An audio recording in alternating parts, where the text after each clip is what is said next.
As the buses whiz past on Auckland's Queen Street, small crowds gather to look into the windows of its famous department store, Smith & Co.'s. Children and adults are mesmerised by the animated puppets telling the story of Christmas. Every year, the displays change according to the book they're based on. This year, it's the 12 Elves of Christmas, starring a sunglass-wearing weightlifting Santa. Little do the viewers know that thousands of hours of toil have gone into the window displays, and they've also had to overcome the odd little disaster. We had an infestation of giant Australian ants in one of the modules, and they were alive, but luckily we saw it. I'm Sharon Brett-Kelly, and today the detail goes behind the magical Christmas windows to meet the creators. It's a story that takes us to the hills of Noosa, Queensland, where the puppets are handmade by two Kiwis, but even further back to a little boy who hid his stutter by not speaking until he discovered puppets. So let's get to the farm in Australia to find out more from David Poulton. Hold on, I'll try and get my Kiwi accent coming right. Well, we've lived here 56 years. Well, we've lived out of New Zealand 56 years. And to be honest, my heart's there, somewhere in Northland, Oh, that's where I want my bones to end up there. You know, in a former life, I was a performer, a puppeteer, and I used to go to New Zealand schools. So chances are anyone who is, say, under 60 years of age may have seen me at their school when they were children. And you're still making puppets now, and that is what that's your role in the window displays at Smith & Co.'s. Yeah, correct. So, first of all, it's not just me, it's my wife, Sally. Sally's the chief animator. She gets all the beautiful movements, and Sally also has a very keen artistic eye. And we also employ a scenic artist. So a scenic artist is someone who paints faces or whatever, They're a fine artist. So take me back to the beginning. I mean, is it about coming up with a theme? And it must be much earlier in the year because this must be very painstaking work. Oh, yes. There's 2,500 hours work in those windows because everything is bespoke. Everything is handmade. So basically how it comes about is that Smith & Co.'s Kevin Broadford, who's a very artistic man himself, he chooses the book. And these days we have publishing companies lining up to give us the book, because it promotes the book and the artist so well. And our first step is to make the puppets. So the puppets represent well over 100 hours each because they're handmade and they're sculpted and they're painted and they're wigged and they're bodied and they're dressed. And then at that point, we put the strings on them and we animate them. Some of the limitations we have is that you can't do a circle, because the windows just aren't large enough to create a circle. So the action is really in one scene, and you can't take a puppet off and on in a different entry-exit point because the windows technically aren't large enough. Now, some of the only stores in the world that can do that are maybe in Paris and New York, where they have triple the size windows, and they will get a sequence going. And also, some of those stores spend $1 million or £2, dollars or euros on their windows. But for New Zealand, we achieve really quite phenomenal results in what we call a fixed place window. We call it in theatre a box set. So a box set is when you're confined, when you can't take things off stage and on stage. Because remembering our background is theatre. So to us, we're creating miniature theatre. What a lovely thing to do. And so it drives you up nuts. No, it is. Look, it is.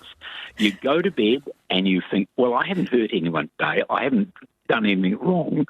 And the end result is that you bring quite a lot of happiness to a lot of people. And the sort of the ego thing is you become part of someone's memory. Now, they don't remember David Poulton or Sally Poulton, but they remember what they saw. And I meet people now who saw those windows 17 years ago, who were then kids and now young adults. And you meet, and I say, "Where are you from?" Auckland. "Oh, yeah, you ever see the Christmas?" "Oh, yeah, I used to go, my mum and dad do take me."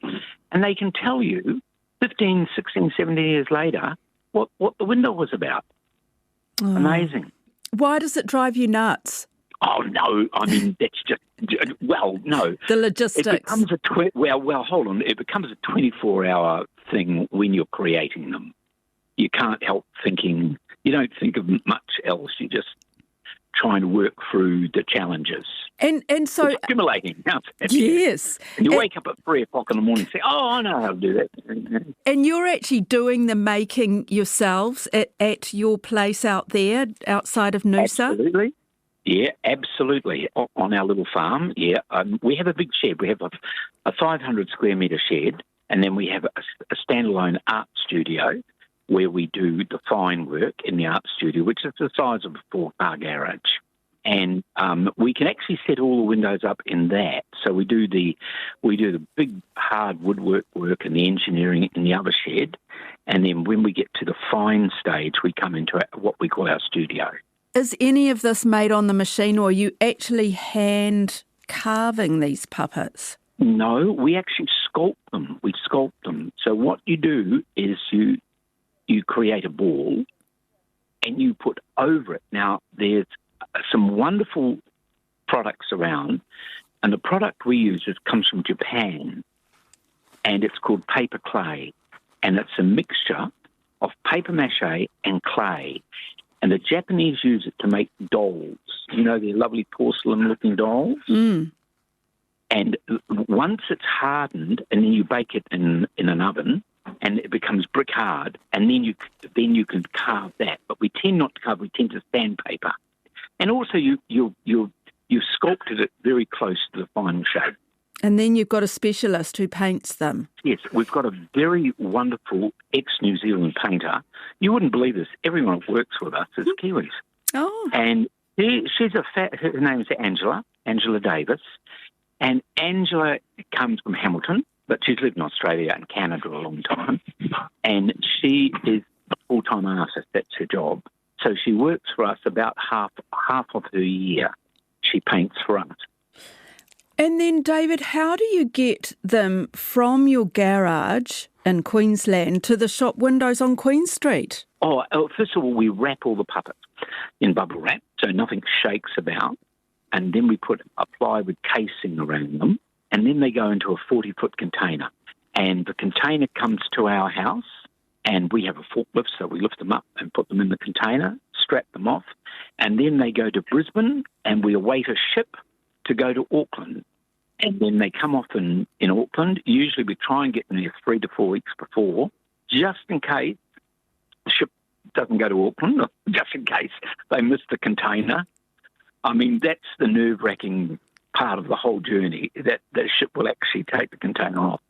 Because we have had in the past the ship coming to Auckland, they didn't take the container off and it went back to Taiwan. And it comes back again, and we got it like the night before. Oh, my God. So that last bit of transportation is where you think, oh, my, fingers crossed, fingers crossed. Anyway, it has got there, and Smith & Co's, led by Kevin, will unload them and put them in the windows, and then I normally come to Auckland to undo them and get them going. And I also have 2 great friends in Auckland that I went to school with at Kelston Boys High School and Glen Eden Primary School. And these 2 guys are sort of my age, so they're lucky they're retired. And they, well, when I say retired, you know.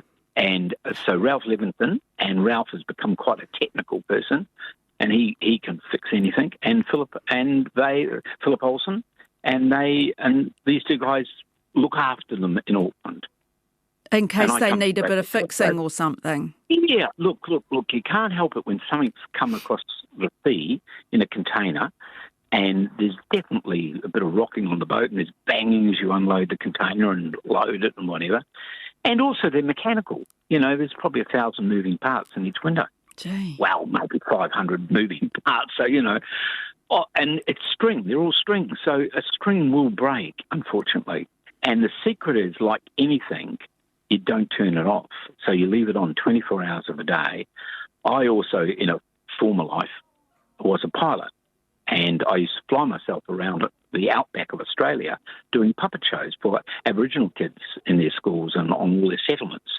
So we learnt that when an aeroplane is flying in the air, incredibly reliable, but when it's on the ground, that's when things go wrong. So the secret with the kind of the windows is never to turn them off. I'm letting you know a few trade secrets today, aren't I? Yeah, you are. I'm at Smith & Coe's now to meet the Special Projects Manager, Kevin Broadfoot. He's been here more than 4 decades, but much prefers to be behind the scenes. So I'm heading through all the festive displays in the store, up the escalator, then the lift, to a quiet spot with a view over the rooftops of Queen Street.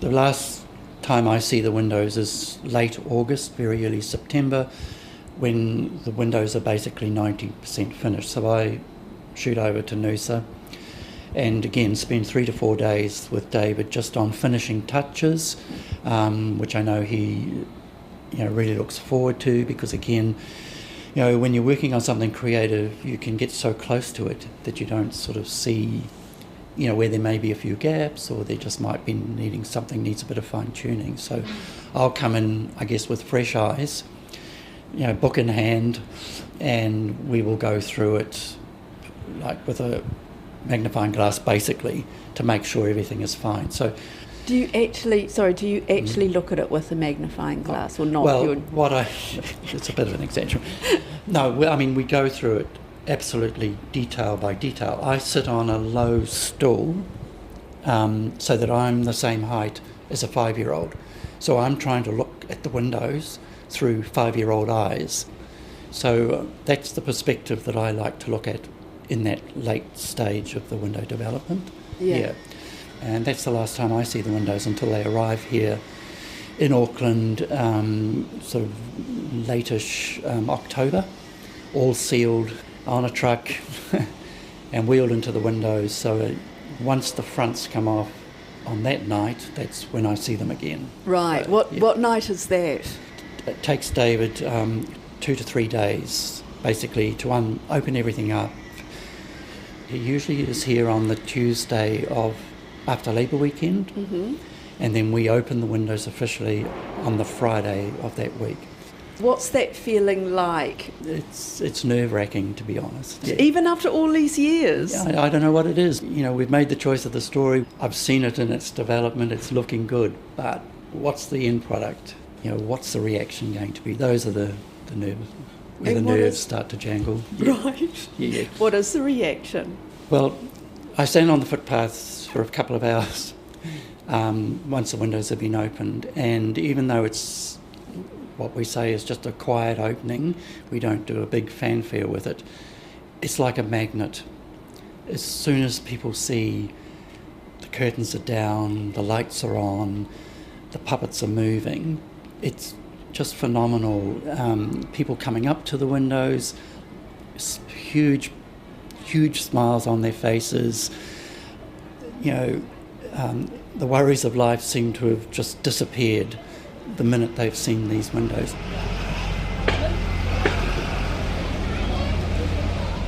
They get out their phones, they start filming, they start videoing, they start doing selfies in front of the windows. And then once the kids start coming through and seeing the windows, it's just the way they get up to the windows, their hand pressed against the glass, their nose is right on the glass, and the excitement as they start discovering all the little things that we've put there for them, as part of the job. And the grown-ups that are there reading the story for the kids as they progress through.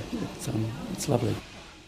What is the most difficult part of this whole process for you? Oh, all right. Well,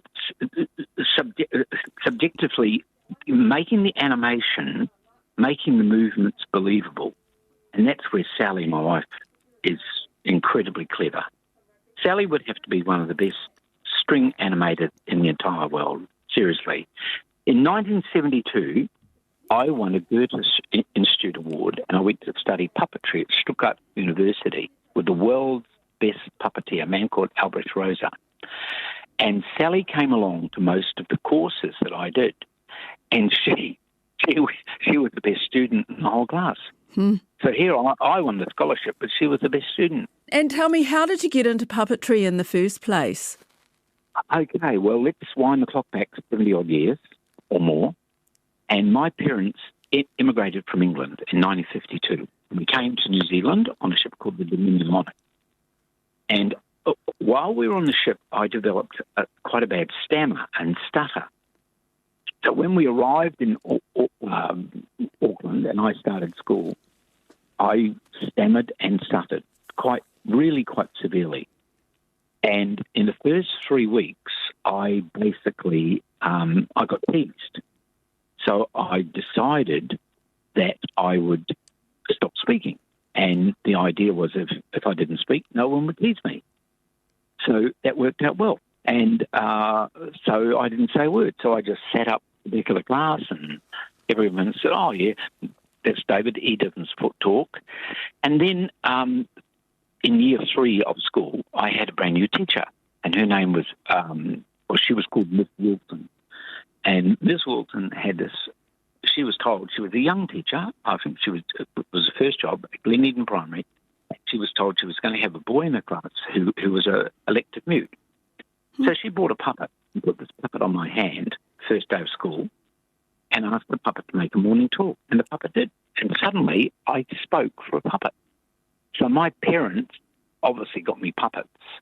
And we grew up, in those days without a television or anything. So people did lots of their own entertainment. So my mum and dad and my older brother, we all started to do puppet shows, mainly for me. And that's how I began. And so I used this puppet in my class and I always spoke for that first year through a puppet. So if I needed to say something to class, the puppet was on my hand and that's who spoke. And then basically after about a year, I started to speak myself, but I still stammered very badly. But when I had a puppet in my hand, when I acted, I never stammered. And that's how I got into puppetry. And then when I left school, I went to work for an airline called Teal, which is now called Air New Zealand. And I met Sally, wife, and Sally was a secretary at Air New Zealand, and I was a clerk. And Sally came from quite a good musical family. That all her sisters were good at music, and her parents and whatever. And so we started to do shows together with Sally and I, mainly, like Christmas parties and kids' parties. And we decided we'd get married, and we decided we'd become entertainers. So after our wedding, we gave our jobs up at Air New Zealand, and we took our puppets, and we came to Sydney, Australia, where we got work almost instantly as puppeteers. And then we toured the whole of Australia through an organisation then called the Arts Council, and I worked for them for nearly 40 years. And that was mainly school touring. And then we also branched out and we went to New Zealand and Canada, Malaysia, Singapore, Japan, Hawaii, West Coast America, England. And we toured ever since. And that's how and then I guess what happened was I got to a point in my life where I was sick of living in motels and travel. It was marvellous, but it was awful. I was lonely, and I had this quite beautiful wife at home, and my kids had just left home, and I thought, this is ridiculous. I'm living in a motel by myself. She's at home, and the worst year of touring, I had 46 weeks away. So I just decided within 12 months I would finish all my contracts and retire and become a puppet animator. So our first contract was with David Jones, and our second was Smith & Coe's. And the rest is history. That's it for today. I'm Sharon Brett-Kelly. The Detail is supported by the Public Interest Journalism Fund.